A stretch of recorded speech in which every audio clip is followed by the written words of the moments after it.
You're watching The Legal Breakdown. Glenn, it looks like the Trump administration just got a hearty dose of karma as it relates to the judge that they just drew in the release of the Epstein files case. This is a FOIA case, a Freedom of Information Act. Can you explain what just happened in court?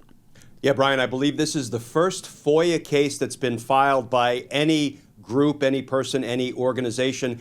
It's a FOIA Freedom of Information Act lawsuit filed to compel, to force the Trump administration to comply with the FOIA laws and release certain documents pertaining to the Epstein file, documents containing to communications between and among senior governmental officials discussing the Epstein file, all things Epstein. And lo and behold, the random assignment, judicial assignment, landed on the desk of Judge Tanya Chutkin in Federal District Court in Washington, D.C. Our viewers will no doubt well remember Judge Chutkin as the judge who presided over the criminal prosecution of Donald Trump by Jack Smith for Donald Trump trying to steal the 2020 presidential election, a lawsuit that went away courtesy of the Supreme Court. But I'll tell you, Judge Chutkin presided over that case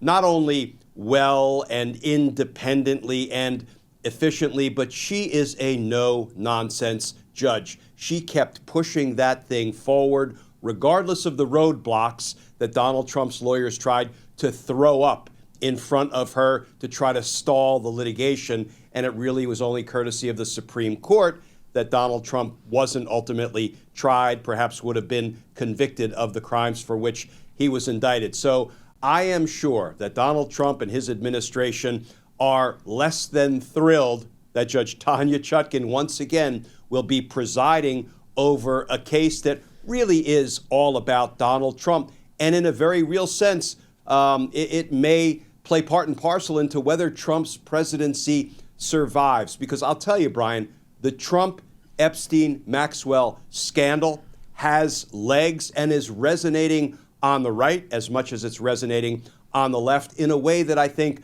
no other Donald Trump scandal is or has resonated. Now, Glenn, we have this FOIA request, which again is a Freedom of Information Act request. This is happening concurrently with the House Oversight Committee having already successfully issued a subpoena to the Department of Justice to compel the release of the Epstein files. So why have concurrent tracks? If we already know that the House Oversight Committee is going to get access to these files, what is the benefit of having a FOIA request happening at the same time? Oh, well, first of all, I would not say that it is a given that the Trump administration, the Department of Justice, will comply with congressional efforts to turn over Epstein files or to have testify various, former government officials about the Epstein and Maxwell investigation. So what you want is for this case to also be in court, because federal court judges can order and compel certain things of the executive branch that Congress is perhaps powerless to compel, but really even more importantly, that Congress has basically just sort of given away its own power to Donald Trump. They've laid down, they've let Donald Trump walk all over them, particularly the Republicans in Congress. So it really is important that this thing is in a court of law proper, because there are rules and laws that govern when, a Freedom of Information lawsuit is filed.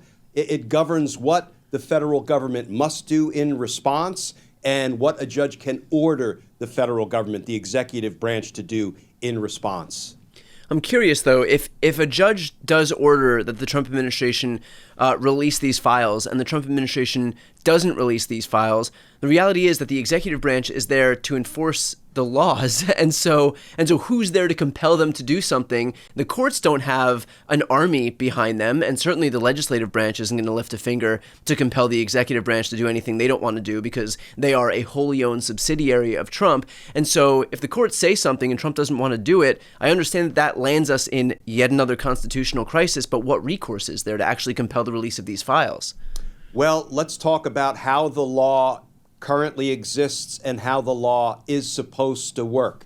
The federal court judges, if they order the executive branch, Trump or one of his administration officials, to do something, the law provides, the federal law that the United States Marshals Service shall, not can, but shall, mandatory, enforce those federal court orders.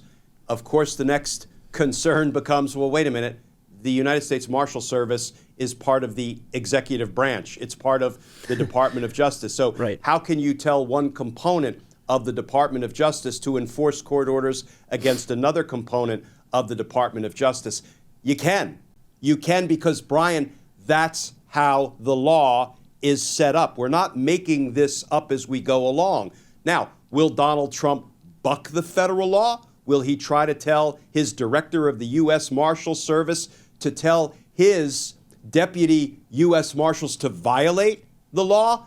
Wouldn't surprise me one bit. So, yeah, there will be something of a constitutional standoff if it comes to that. But here's what I want people to kind of hold fast to. With those kind of constitutional standoffs, each time Donald Trump does it, he becomes weaker, not stronger. People begin to peel away from Donald Trump, not join his cause. So I will assume we're going to have plenty more abuses of the rule of law and the Constitution by Donald Trump. But I maintain with each one he becomes weaker, people peel away from him, and we, the people, the opposition who care about the rule of law and the Constitution, become stronger. And Brian, that is what it may take before Donald Trump is ever dethroned. Glenn, what are the rules governing what can be compelled to be released by the federal government in response to a FOIA request? So obviously not everything is going to fall into the category of, oh, okay, well, a FOIA request was received, and so we have no choice. We just have to release whatever they asked for. Like, there are certain rules in terms of what they can disclose and what they can't disclose. Would there be any reason that these Epstein files would fall under the category of something that wouldn't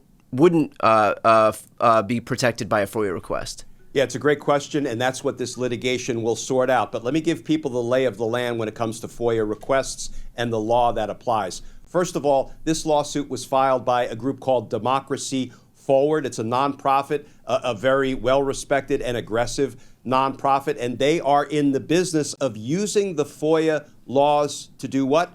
To promote transparency and responsibility in government, something that I would like to think we can all get behind. So when you file a FOIA request, let me tell you from experience when I was inside the government and I was on the receiving end of these FOIA requests, the folks in the executive branch, the folks at the Department of Justice, will see whether there is some exemption that they can apply to resist turning stuff over. Here are some of the most usual exemptions or protections. The pending case protection. Because the reality, Brian, is if there is a pending criminal investigation or prosecution, the last thing I would want to see happen as a prosecutor, and frankly, I think the last thing the American people would want to see happen, is for the Department of Justice to just willy-nilly begin giving over all of the evidence as a trial approaches. You know, that could negatively impact both the prospect of a conviction in the case, and it could negatively impact the attempt of the defendant to defend himself or herself. It could impact the ability of the parties to seat a fair, independent, impartial, and unbiased jury if the jury is privy to a whole bunch of evidence in the case before it ever goes to trial. So that is one of the appropriate, I would say important exceptions to the government being compelled to give over a whole bunch of stuff in a pending case. You know, there is a pending case, but really only hyper-technically, because Ghislaine Maxwell has exhausted her appeals in the Court of Appeals, and now she's just asking the Supreme Court to please take up her case. So her case isn't 100% definitively over and done. It's about 99.5% over and done. But so there will be a claim that, wait a minute, this is still in a sense a pending matter, so we don't want to give anything over. A second exemption that I think is an important exemption, but which also may tend to be overused or misused by the federal government, is national security matters. You know, if there is a request for some information in the possession of the federal government that could impact national security matters, that is a legitimate reason for the federal government to say, no, we can't turn this stuff over, in response to a FOIA request because we could compromise national security. There are a few others, but those are kind of the most frequently raised prohibitions that the executive branch will try to hold up to stave off having to turn over internal documents, evidence, communications. There are other kind of privileges that they might throw up as roadblocks, but that is why there is FOIA litigation. A lawsuit can be brought to enforce the FOIA laws and put the government to its proofs in front of the judge and explain compellingly why one or more of these prohibitions should apply. Glenn, is there any recourse that the Trump administration has by virtue of the fact that they drew Judge Chutkan? Because they'll cry foul. They'll claim that Judge Chutkan is a radical Marxist leftist who tried to, put Donald Trump away because she rightfully presided over a pretty open and shut case in which Trump tried to overturn a free and fair election. And so they'll protest. Do they have any recourse? Are they able to seek a different judge, or would they have to go to the D.C. Circuit Court of Appeals and request some removal or recusal from Judge Chutkan? Yeah, do they have recourse? What they do have is the procedural opportunity to file a motion to have Judge Chutkan recuse herself because her impartiality might reasonably be questioned. That is the language from the federal law governing when a judge must remove themselves from a case if their impartiality might reasonably be questioned. Hers can't be, just because she has been assigned to other Trump-related cases. Right. In fact, Brian, if you go back and look at some of the other cases, not just the Trump prosecution, but other cases involving Trump or the Trump administration, sometimes she rules in favor of the Trump administration. So they can try to file a motion to recuse. I predict it will fail. It will fail spectacularly, and I think they will be stuck with Judge Chutkan presiding over this case. All right. Well, look, the Epstein file release is coming at this administration from a few different fronts here, whether it's from the Oversight Committee, whether it's from these FOIA requests, or even some other avenue that we're not aware of yet. But it looks like at some point or another, despite the protests from this administration, we may very well see these files. So we will, of course, stay on top of this issue, as well as any other issues as it relates to Epstein or the Trump administration finding itself in court. For those who are watching, if you'd like to follow along, please make sure to subscribe. The links to both of our channels are right here on the screen. It's also completely free to subscribe. It's a great way to support our work and a great way to show some support for independent media as well. So again, links right here on the screen. I'm Brian Tyler Cohen. And I'm Glenn Kirshner. You're watching The Legal Breakdown.